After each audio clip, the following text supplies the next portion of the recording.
CNN's chief White House correspondent Jim Acosta has become known in press briefings for his head-to-head battles with White House Press Secretary Sarah Huckabee Sanders, but on Friday, someone else took the podium to butt heads with him.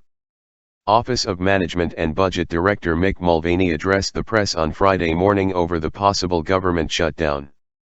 Acosta asked him, "How can it be the Schumer shutdown when Republicans control the White House, the House, and the Senate?"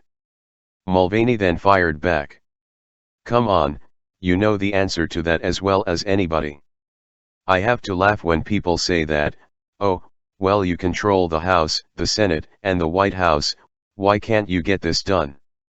You know as well as anybody that it takes 60 votes in the Senate to pass an appropriations bill.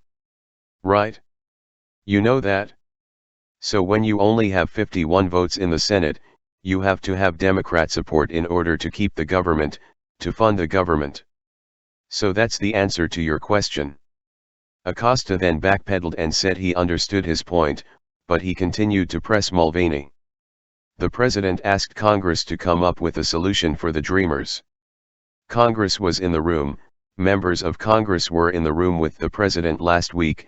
It seemed to be a fairly productive meeting, and then the whole process got blown up. It seems that the whole process was blown up by the president's comment.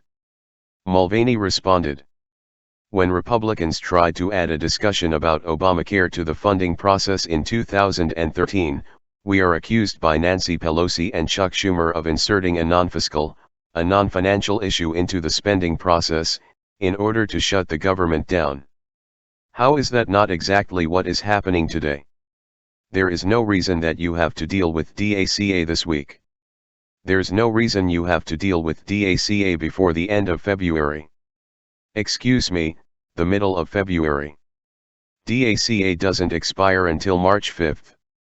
This is purely an attempt by the Senate Democrats, led by Mr. Schumer.